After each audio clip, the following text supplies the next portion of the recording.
मित्रांनो नमस्कार. कसे आहात? मजेत ना? मजेतच असायला पाहिजे.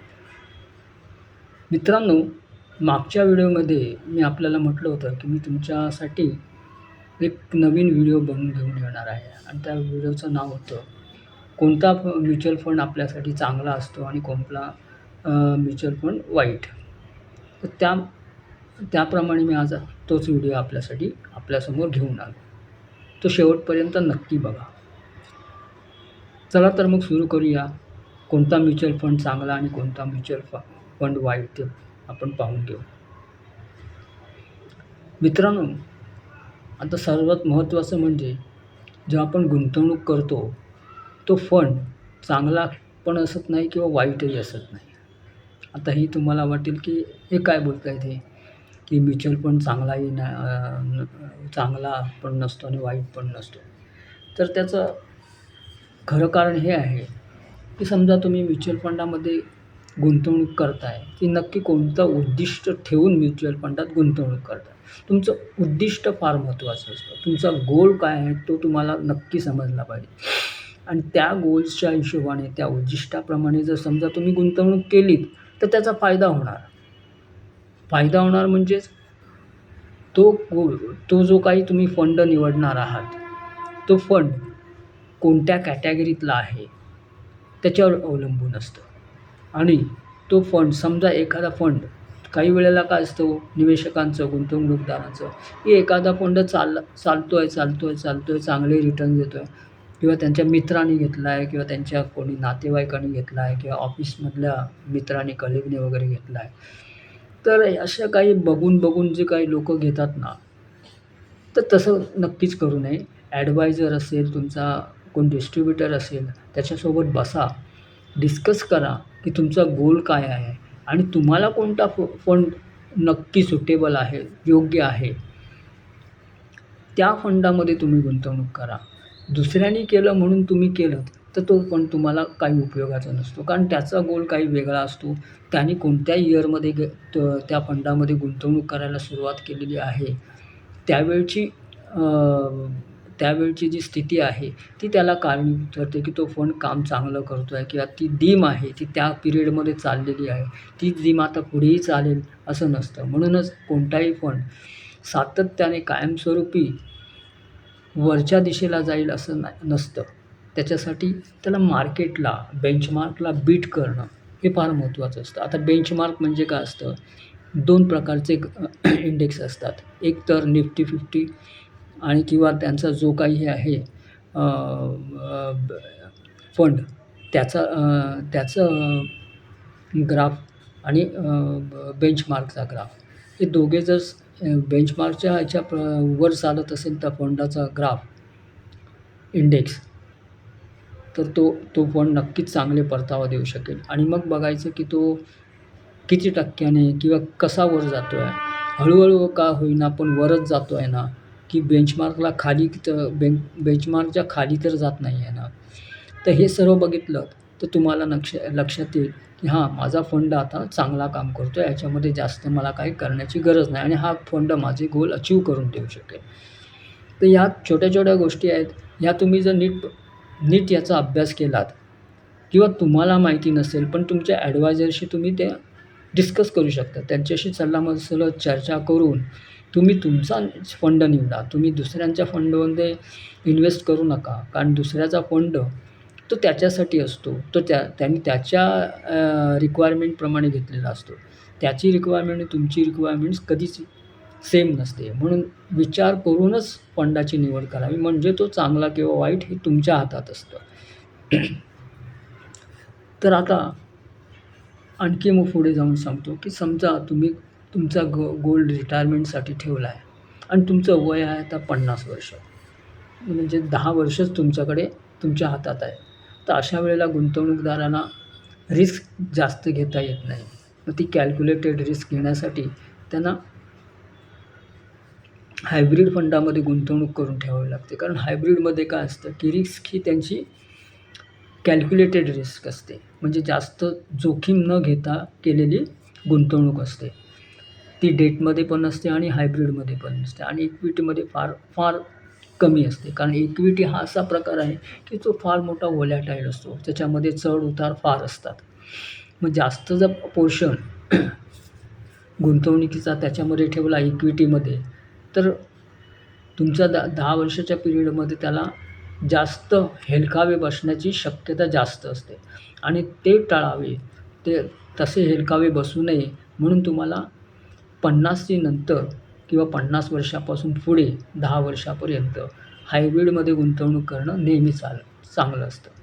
त्याचऐवजी जर तुमचं वय 25 असेल, 20 असेल, म्हणजे एकदम तारुण्याच्या उंबरठ्यावर आहात आणि तुम्ही गुंतवणूक करायला सुरुवात केली असेल, तर तुमच्यासाठी बेस्ट ऑप्शन फक्त इक्विटी आणि इक्विटीच आहे. इक्विटीमध्येच तुम्ही गुंतवणूक करा, कारण त्यातनं तुम्हाला एवढे सुंदर रिटर्न्स मिळतील. कारण तुमच्याकडे जवळ-जवळ 40 ते 45 वर्षाचा टाईम पिरियड आहे आणि त्या 40 ते 45 वर्षात जर तुम्ही किमान ₹1000 जरी केलेत ना आणि स्टेप अप करत दरवर्षी 500 किंवा 1000 आणखी वाढत गेलेत, तर ह्याचा तुम्हाला आणखी 5 ते 7 वर्षानंतर कंपाउंडिंगचा जो इम्पॅक्ट आहे, तो जो काही लेप आहे ना, तो इतका मोठ्या प्रमाणावर मिळेल, की जेव्हा तुम्ही रिटायर व्हाल ना, तेव्हा तुमच्या हातामध्ये करोडो रुपयाचा कॉर्पस असेल आणि तो तुमच्या म्हणजे सगळ्याच्या सगळ्या सगळी उद्दिष्ट पूर्ण करण्यासाठी सफिशियंट असतो. हे तुम्ही नक्की लक्षात ठेवा. म्हणजेच काय होतं, आता मी सुरुवातीला जसं म्हटलं तुम्हाला, की कोणता फंड चांगला आणि कोणता फंड वाईट, तर ते हे याचं उदाहरण आहे. म्हणजे तुम्ही सुरुवातीला जर गुंतवणूक करताना निर्णय व्यवस्थित घेतला आणि मार्केटमध्ये काय चाललं आहे त्याच्याकडे लक्ष न देता एकदम शांतपणे गुंतवणूक केली, तर त्याचे तुम्हाला रिटर्न्स खूप मोठ्या प्रमाणावर मिळणार आणि तुम्हाला कोणत्याही प्रकारचं टेन्शन राहणार नाही. मुख्य म्हणजे टेन्शन. माणूस गुंतवणूक करायला सुरुवात करतो, की मग होतं काय, की पहिले 1 वर्ष खूप उत्साहाने करतो. दुसऱ्या वर्षात पण करतो. तिसरं वर्ष आलं, की तो उत्साह हळू-हळू ओसरत जातो आणि हीच मोठी दुःखाची बाब आहे. म्हणून म्युच्युअल फंडामध्ये नेहमी म्हटलं जातं, की फक्त 6%च लोक म्युच्युअल फंडात व्यवस्थित गुंतवणूक करून व्यवस्थित त्यांची वेल्थ क्रिएट करतात.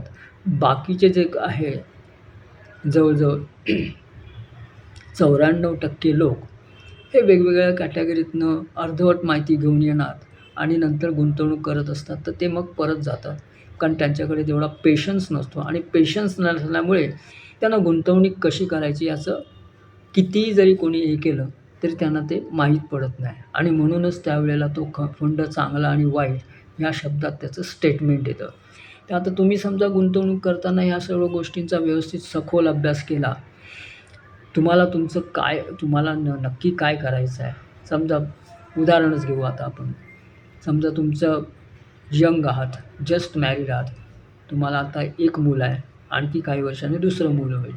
तर मग तुमचा जो काय आहे, दोघे कमवणारे आहात की एकट्याच कमवणारे आहात, त्याच्यावर तुमचा महिन्याचा खर्च पण असतो. मग त्याच्यासाठी 50-30-20 रूल्स जर तुम्ही ॲप्लिकेबल केलात, तर किमान 20% तरी सुरुवातीला तुम्ही बाजूला काढून ते म्युच्युअल फंडात नक्कीच गुंतवणूक करा आणि ते गुंतवणूक केल्यानंतर तुम्हाला दुसरीकडे बघायची गरज लागणार नाही. कारण ते सातत्याने आता तुम्हाला इयर एंड झालं, की तुमचं पुन्हा सॅलरी हाईक होते, सॅलरी वाढते, पगार वाढतो. पण त्या वाढीप्रमाणे पण तुम्ही तुमची गुंतवणूक आहे ती वाढवू शकता. जेवढी अधिक गुंतवणूक कराल, तेवढे अधिक परतावा तुम्हाला मिळणार. आणि एक गोष्ट नक्की सांगतो मी तुम्हाला, की जर तुम्ही लाँग टर्मसाठी म्युच्युअल फंडात गुंतवणूक केली, तर तुम्हाला काही घाबरायचंच कारण नाही. तुम्हाला चांगल्यात चांगल्या रिटर्न्स मिळणार. जसं बँकेमध्ये तुम्ही एफ-डी ठेवता 2 वर्ष, 5 वर्ष, 10 वर्षासाठी तुम्हाला 7 आणि 7.25%चाच रिटर्न मिळतो सीनियर सिटिझनला आणि बाकीच्यांना तर त्याच्यापेक्षाही कमी मिळतो. मग तुम्ही तुमचे पैसे कमी करण्याऐवजी जर म्युच्युअल फंडात ठेवलेत, तर तुम्हाला रिटर्न्स नक्कीच 10%च्या वर मिळतात. आता 7% जास्त की 10% हे आता तुम्ही ठरवा. जर तुम्हाला म्युच्युअल फंड चांगला आणि वाईट याचा आता फरक मला वाटतं थोड्याफार प्रमाणात का होईना पण नक्कीच समजला असेल आणि मी तो माझ्या परीने काटोकाट प्रयत्न केलेला आहे, की तुम्हाला तो जास्तीत जास्त खोलात जाऊन त्याचा अर्थ समजला पाहिजे, की म्युच्युअल फंडाची निवड करताना मग तो चांगला आणि वाईट हा कशाप्रकारे ठरवला जातो. हा निर्णय तुमचा आता तुम्ही घेऊ शकता. काही अंशाने तरी तुम्ही तितके तयार झाले आहेत, असं मी आता गृहीत धरतो. आणखी पुढे जाऊन मी तुम्हाला सांगतो. समजा तुम्हाला तुमचे काही गोल्स आहेत, तर त्याच्यासाठी आधी व्यवस्थित प्लॅनिंग करा. म्हणजे तुमचं रिटायरमेंट केव्हा आहे? तुम्हाला रिटायरमेंट केव्हा घ्यायचं आहे? तुमच्या मुलांचं उच्च शिक्षण आहे, त्याच्यासाठी कसा पैसा लागणार आहे, ते प्लॅनिंग करा. तुम्हाला समजा एखादं नवीन घर घ्यायचं आहे, तर त्याच्यासाठी ते घर तुम्ही किती वर्षामध्ये घेणार आहात आतापासून? मग त्याच्यासाठी काय गुंतवणूक केलेली आहे का? फंड आहे का? मग ते आधी करा. कारण कसं असतं, तुम्ही जेव्हा नवीन घर घ्याल ना, तेव्हा 90% तुम्ही लोन घेता आणि 10% तुमचे स्वतःचे गुंतवता. आता ह्याच्या उलट करा. 90% तुमचे स्वतःचे गुंतवा आणि 10%चं लोन घ्या. बघा फरक काय पडतो तो. आणि तेच पैसे म्युच्युअल फंडात गुंतवा आणि नंतर बघा तुमच्या मालकी हक्काचं घर आणि तुमचे इथून म्युच्युअल फंडातून येणारे पैसे, हे मोठं ॲसेट तयार होईल. घर पण होईल आणि इथे कॉर्पस पण होईल. वेल्थ पण क्रिएट होईल. दोन्ही एका दगडात. पण त्याच्यासाठी तुम्हाला त्याची मानसिकता आणि त्याचं ज्ञान घेणं फार आवश्यक आहे.